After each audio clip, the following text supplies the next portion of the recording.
외신에서 주목하는 국내 기업과 이슈에 대해 살펴봅니다. 숨겨져 있는 투자 정보 드리는 히든 글로벌 시간, 오늘도 조호진, 타키온 대표와 함께합니다. 어서 오세요. 예, 안녕하세요. 네, 밤사이에 잠깐 좀 주말 동안 쉬고 왔더니 국제유가가 벌써 이 90달러를 돌파했습니다. 상당히 좀 걱정스러운 분들이 많으실 텐데 여기에 이 걱정을 조금 덜어드릴 만한 소식이 오늘 두 가지가 준비가 돼 있다고요?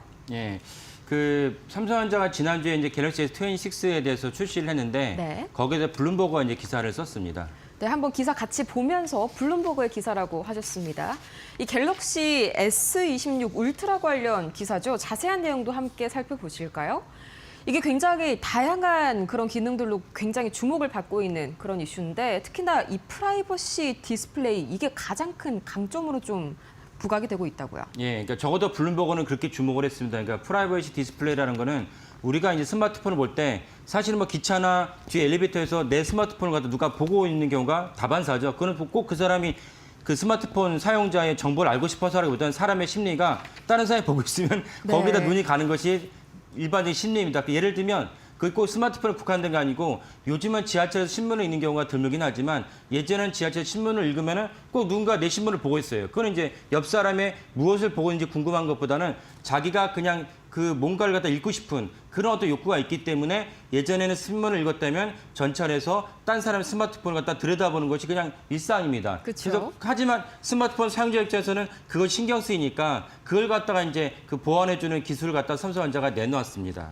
근데 그런 기능은요, 뭐 기존에도 사생활 보호 필름이 있지 않습니까? 저도 지금 핸드폰에 붙여져 있는데 뭐 그런 필름을 활용하면 좀 가능한 기능 아닐까요? 예, 맞죠. 그래서 사생활 보호 필름과 차이점이 무엇이냐 그 부분도 이제 블룸버그가 지적을 했습니다. 네. 그 블룸버그가 지목한 대로 뭐 삼성전자가 설명한 대로 따르면 무엇이면 사생활 보호 필름은 내가 누군가에 또 보여주고 싶은 경우가 있죠. 예를 들면 친구들이랑 어디 놀러 갔다 왔어요. 그럼 인스타그램에다가 올리면서 야, 내가 인스타그램 한번 봐. 같이 보기도 하지만 사람의 심리라는 게 같이 옆에서 여기 빌라 좋았어. 여기 음식점 좋았어. 라는 걸 같이 보고 싶지 않습니까? 그러면 그때는 사생활 보호 필름이 오히려 이제 가로막습니다. 내가 같이 나의 정보를 내가 갔다 온 그 경치 좋은 곳을 갖다 공유하고 싶은데 그걸 갖다 가로막기 때문에 그때는 사생활 보호 필름을 뗄 수도 없죠. 떼는 경우도 있겠죠. 뗐다 다시 붙이면 또 잘 안 붙으니까 그건 되게 불필요합니다. 그래서 이번에 삼성전자가 내놓은 사생활 보호 필름 같은 역할은 무엇이냐? 그 삼성전자는 이제 그 프라이버시 디지털을 해놨지만은 네. 그걸 갖다가 내놓은 것은 무엇이냐? 내가 특정 앱에 따라서 사생활 보호 앱을 기능을 갖다 활성화시킬 수도 있고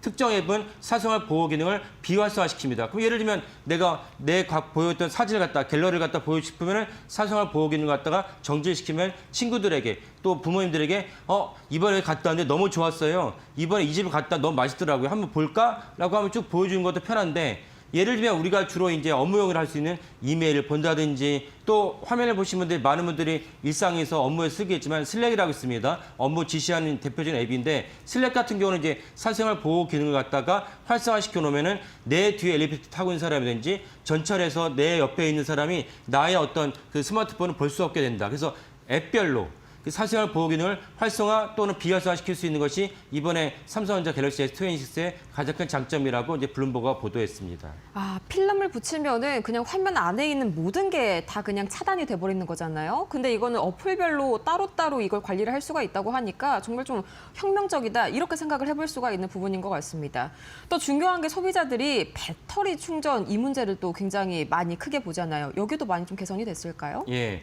예전에 기억하시면 되겠지만 배터리가 착탈식이 가능했습니다. 아, 그렇죠. 옛날 그런 예. 그렇죠. 스마트폰 그래서 그랬죠. 스마트폰을 쓰다가 배터리 다 됐어. 그러면 보조 배터리라 하는 여분의 배터리를 갖다 빼서 집어넣으면 해결되는데 언제부턴가 배터리 착탈식을 갖다 없어지고 일체형으로 만들었습니다. 이유는 무엇이냐면 그 전자 제품 그 스마트폰 제조사끼리 두께를 누가 더 줄이냐가 엄청난 이제 관건이 되는 바람에 착탈식으로 하면은 1mm를 갖다 더 늘려야 되는데 1mm를 포기하면서까지 그 착탈식이 아닌 일체형으로 바꿔놨습니다. 그러다 보니까 사용자들은 스마트폰을 예전보다 더 많이 쓰게 되고 배터리 용량이 더 필요하게 되니까 이 부분이 더 중요한 요소인데 그래서 대신 무엇을 해놓을 수 있냐? 그렇다면 착탈식이 아니어도 내가 충전을 할 때 빨리 이제 충전시키면 좋겠다라는 것이 또 중요한 어떤 기술적인 대목을 할 수 있습니다. 이번에 갤럭시 S26는 최대 60W의 유선 충전 속도를 지원해서 단 30분 안에 완전 방지된 상태에서 제로에서 75%까지 30분이면 충전 가능한 것입니다. 그렇다면 한 30분만 충전해도 이렇다면 15분, 20분만 충전해도 75%가 아닌 50%, 40%가 충전해도 그럭저럭 쓸 수 있지 않습니까? 그런 정도에서는 이번에 갤럭시 S26가 소비자의 어떤 필요를 충족시켰다라고 볼 수가 있겠습니다. 네, 거기에다가 이제 뭐 자연어를 기반으로 AI 이미지 편집, 그러니까 뭐 문장을 입력하면은 그대로 AI가 사진을 편집을 해준다는 거겠죠. 뭐 이런 기능까지 장점만 너무 가득한 것 같은데 뭐 단점이나 아쉬운 점을 말한 외신은 없었나요? 예, 그 갤럭시 S26의 단점을 지목한 외신은 시넷이 있는데 시넷은 뭐라고 보도했냐면 우리나라는 잘 안 쓰긴 하지만 이제 사실은 삼성전자 갤럭시에는 세계적으로 팔리지 않습니까? 그러면 세계적으로 팔려서 경쟁 상대로 어디가 있을 수 있냐? 당연히 애플의 아이폰이 있고 샤오미가 있습니다. 샤오미가 최신에 내놓은 스마트폰이 독일의 라이카라는 거 많은 분도 아시겠지만 카메라의 대명사죠. 그래서 라이카랑 손잡고 그 샤오미의 스마트폰에 집어넣었어요. 그러다 보니까 카메라 기능에 있어서는 샤오미의 최신 폰이 갤럭시 S26보다 더 우월하다. 어느 정도냐? 전문가 수준의 사진을 촬영할 수 있다라고 이제 그 시넷이 지적을 했습니다. 이 문제는 사실은 삼성전자가 앞으로 더 나아가야 될 그 기술의 어떤 혁신이 필요하지 않나라고 생각을 합니다. 그래서 사실은 우리가 그 스마트폰의 기능이 뭐 100가지 넘는다고 하죠. 100가지 넘는 기능이 있다고 하지만 대부분 안 쓰는데 주로 무엇을 씁니까? 카카오톡을 하든 SNS 하거나 그다음에 카메라 찍는 이 부분이 대부분입니다. 그렇다면 사실은 삼성전자 갤럭시 S26가 후발 주자를 여겼던 샤오미보다 카메라 기능이 뒤처졌다면 이 부분은 다음 버전에서는 혹은 또 그 가을에 출시된 다음에 어떤 그 노트의 버전 후속 버전에서는 보완하면 좋겠다라고 생각이 듭니다.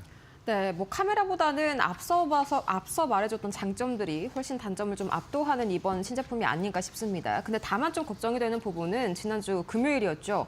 이 마이크론 테크놀로지 등 메모리주 전반이 좀 크게 하락하는 모습이 나왔는데 이유가 뭐고 오늘 삼성전자랑 SK하이닉스가 단기적으로 좀 흔들릴 수 있지 않을까 이 부분에 대해서 좀 여쭤보고 싶어요. 예, 그 지난주 금요일 미국 증시가 안 좋았던 그 메모리 기업들 안 좋았던 이유는 무엇이냐면 첫 번째 이란 사태가 생각보다 좀 지속될 것 같다. 그럼 이란 사태가 지속되면 미국은 사실은 원유로 스스로 충당할 수 있기 때문에 큰 타격이 없다고 볼 수도 있고 그다음에 미국은 그 비축유가 상상을 초월합니다. 그래서 비축유를 풀어도 사실은 미국 자체적으로는 문제가 없습니다. 하지만 그것이 전체 세계의 유가를 갖다 올리기 때문에 그러면 아무래도 인플레이션에 대해서 우리가 자극을 받고 미국 시장은 안 좋죠. 이 점이 하나 있고 두 번째 무엇이냐면 고용지표가 안 좋게 나왔어요. 공지표 안 좋게 나왔다고 해서 무엇이냐? 향후 미국 경제가 침체로 빠져서 공상이 높아진다. 그러면 인플레이션은 올라가고 공지표 때문에 미국 경제는 침체가 된다면 스태그플레이션이 되니까 이러면 페드의 누구라도 워시가 바로 이제 그 5월 달부터 실제로 업무를 시작할 수 있을지라도 시작할 수 있을지 모르겠습니다. 그럴지라도 아무리 천하의 누구라도 스태그플레이션이 나면은 금리를 인하하기 어렵습니다. 금리를 인하하기 어려우면 가장 타격을 받는 것은 빅테크들입니다. 그 빅테크들의 또 다른 이제 주제를 할 수 있는 메모리 기업들이 그 내려갔다라고 보시면 되겠고, 그 우리나라 기업들도 여기에 어느 정도 완전히 무관하다 볼 수는 없습니다. 그래서 어느 정도는 시장에 타격을 받겠지만, 하지만 미국보다는 타격의 정도가 약할 수 있다. 왜? 우리나라 수급이 기다리는 개인들의 그 들어가고 싶은 대기 자금이 100조이 넘습니다. 지난주에 제가 한번 설명드렸지만 삼성전자 SK하이닉스를 갖다 삼성전자를 지속적 외국인들이 팔았죠. 팔아서 지난주 금요일까지의 누적 직계액이 25조가 넘습니다. 근데 지금 고객이 딱 100조 넘기 때문에 어느 정도 수급으로 사실은 이 문제를 완화할 수 있는 환경에 놓여졌다라고 말씀드리겠습니다.